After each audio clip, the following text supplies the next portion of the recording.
بسم الله الرحمن الرحيم الحمد لله رب العالمين والصلاة والسلام على نبينا محمد وعلى آله وسلم. السلام عليكم ورحمة الله وبركاته. سؤاشي إنه قد ميسي حلقة تكتئ إنه سويدين وحي أهيد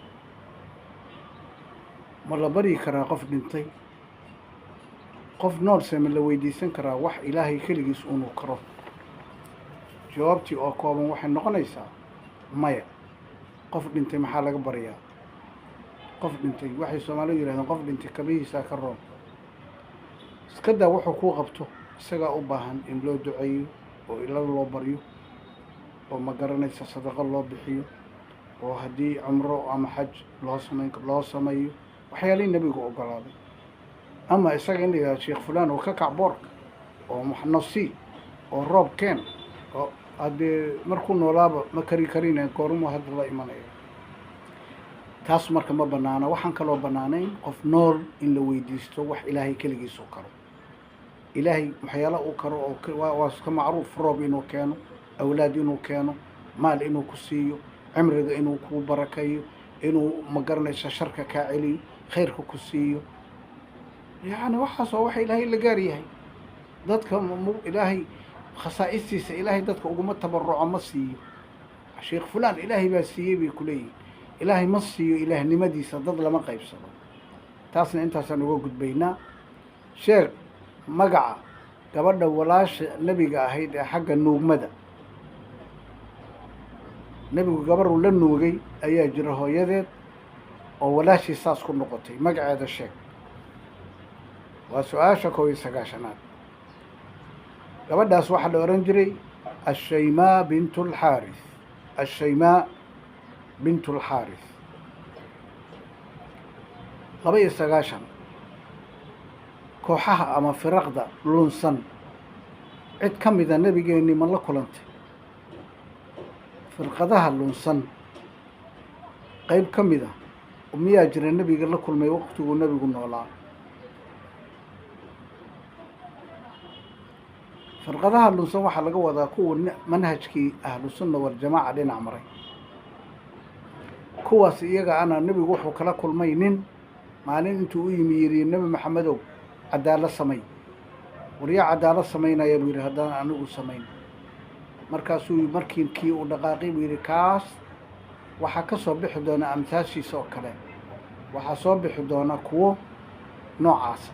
marka waa qoladan khawaarijta la yiraahdo ayuu nebigu sheegaya calayhi salaatu wassalaam. khawaarijtana sifoodkooda waxaa ka mid a inay dadka macaasi ku gaalaysiiyaan, inay muslimka laayaan, gaaladana daayaan, inay ku adag yihiin muslimka in u naxariisan, inay diinta iyagu ay jeebka ku wataan ee ayan ahayn nusuus. marka iyagu magaala cali bin abi taalib baa la weydiiyey, wuxuu yidhi min alkufri faruu. gaalo kuma xukumin laakiin wuu la dagaalamay. marka waa lala dirirayaa, laakiin gaalnimo looma qiri inay gaalo yihiin maaha. 93 firqadii ugu horreysay oo muslimiinta ka baxda tee ahayd, ama kooxdii lunsanayd ee muslimiinta ka baxday jamaacadeeda tee ahayd? firqada iyada ah waa firqatu lkhawaarij. waan kaga soo warramay su-aashii hore. firqadaasuna inay muslimka dhibto maahane khayr ma keento. maxaa yeelay muslimkii bay laynayaan, waa daciifinayaan, acdaada muslimiintii kusoo hogaaminayaan, wax ay tarayaan muslimkana ma jiro. xataa meelaha ama ay ka taliyaan waxa weeye cadaalo kama bay sameeyaan baa lagu leeyahay. cadaala ma jirto ee dadku waxay meesha ku joogaan baqdin iyo cabsi. waa ka 94 nebigu ma ka digay qolada khawaarijta la yiraahdo oo ma ka hadlay mise dadkaa iska hadlaya? maya, wuu ka digay. nebigu calayhi salaatu wassalaam waa ka digay khawaarijta, wuu ka digay. weliba wuxuu yidhi kilaabu ahli naari inay yihiin ayuu sheegay. wuxuu kaloo sheegay laaqtulannahum qatla caad. haddaan la kulmi lahaa sida caad baan u layn lahaa buu yidhi. wuxuu sheegay sifaad ay leeyihiin oo ah midkiin wuxuu yasayaa salaadooda markaa garab dhigto qur-aanka u akrinayo qur-aanka ag dhigto cibaadadiisa waad la yaabaysaa haddana diintii ilaahay buu dhinac marsan yahay qur-aankiina dhaafi maayo lafaha kalxanaha la yiraahdo ee dhuunta mara ma dhaafayo diintooda qur-aankooda akrintiisu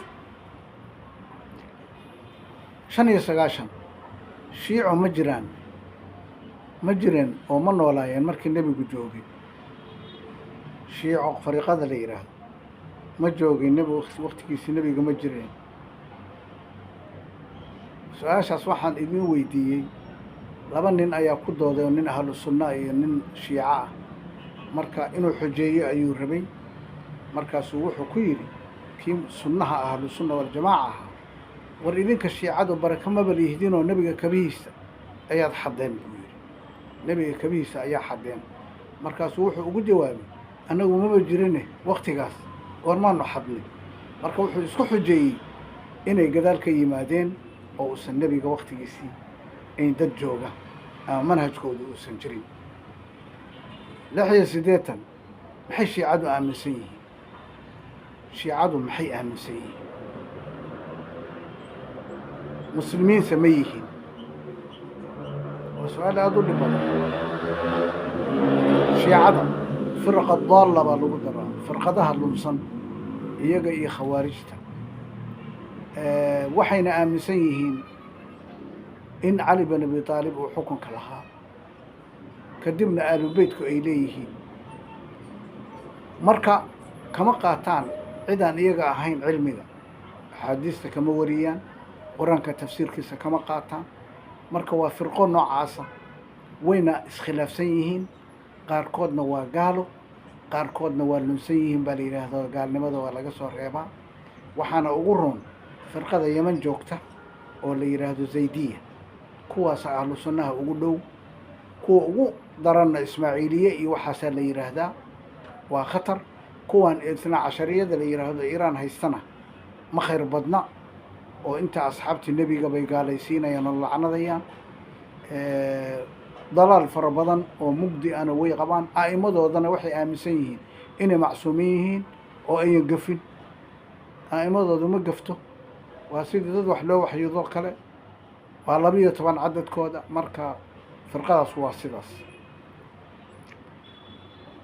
kooxaha lunsan wax ka sheeg 1 ilaa 3 oo diinta ilaahay ka lumay oo muslimiinta ka tirsan waxaanu soo sheegnay shiicada waxaanu soo sheegnay khawaarijta waxaa jira iyagu kuwa la yidhaahdo jahmiya muctazila waa badan yihiin firaqda lumay casrigaana waxaa jira kuwa la yidhahdo qur'aaniyiin oo marka intay ku yimaada xadiiska lama garanayo qur-aanka keliyaan ku ekaanaynaa ku oranaya oo jaahiliina waxaa ka mid a kuwa qaadiyaaniya la yidhaahdo oo hindiya iyo meelaha ka soo baxayo inuu qaadiyaan inuu yahay nebi maxamed gadaashiisa axmed baa la oran jirayoo axmedka qur-aanka kusoo degay waaba isaga bay leeyihiin oo waa gaalo kuwaas waaba gaalo marka firaqdaas oo dhan iska ilaali axmediya bay la baxaan oo si isu qariyaan axmediya iyagoo isu nisbeynaya axmed oo axmed qaadiyaan maaha axmedkii moxamed sala allahu calayhi wasalam firaqdaas marka iska ilaali waxaadna iskaga ilaalin kartaa inaad cilmi yeelato 98 su-aasha 98aad muxuu ahaa nebigii hadalkii ugu dambeeyey intuusan dhiman uu ku hadlay hadalkii ugu dambeeyey oo uu yidhi maxaa ka mid ahaa waxaa ka mid ahaa الصلاة الصلاة وما ملكت أيمانكم الصلاة الصلاة وما ملكت أيمانكم صلاة إلهية iyo ciddii ilaahay gacanta idiin geliyo oo addoonna idiin ah marka halkaa waxaa ka garanaysaa salaadu hebel waa tukadaa hebel ma tukado hebel wallaahi waa fiican yahay laakiin salaadu ku liitaa ma fiicna qof salaaddii ilaahay ka tegey sina uma fiicna 99 nebiga qabrigiisu see masaajidka ku soo galay madiina nebiga qabrigiisu see masaajidka ku soo galay mase bannaan tahay in masaajidda dhexdeeda laysku aaso oo qabri laga dhigto wuxuu ku soo galay nebiga guryihiisu waxay ku wareegsanaayeen xujuraadkiisu masaajidka. nebiyaalkana waxaa lagu aasaa meeshay ku dhintaan. marka wuxuu ku dhintay guriga caaisha, halkaasaa lagu aasay. masaajidkii markii la ballaariyey ayuu soo galay. culimmadu marka arrintaa waa ka doodeen, laakiin ha la iska daayo baa la yidhi. ha la iska daayo si aan nebiga maalin walba aan masaajidkii dumiya, qabrigii ka bixiya ayan u dhicin. ma bannaana qabri in masaajid lagu dhex sameeyo, xaaraan waayo. bal salaad ma ansaxayso qabri masaajid dhexdiis ku yaalla. hadduu xagga qiblada ka jirana waa la mid. waxaan arkayaa kuwo badan oo le masaajid buu dhisayoo wuxuu yidhi halaygu aaso. waa jaahil aan waxba garanayn. macaasi buu ka dardaarmaya. su-aashii boqolaad, sheekh saxaabigii ugu dambeeyey ee asxaabta nebiga oo dhinta. saxaabigii asxaabta nebiga ugu cumriga dheeraa ugu dhintay gadaal kii u ahaa sheekh. saxaabigaas waxaa weeye anas ibnu malik, oo ahaa khaadimkii nebiga calayhi salaatu wassalaam, oo nebigu u duceeyey ayuu ahaa saxaabigii ugu dambeeyey. intaas ayaan kusoo koobayaa su-aalihii ee la xiriiray siirada nabigeena calayhi salaatu wassalaam. wassalaamu calaykum waraxmat ullaahi wabarakaatu.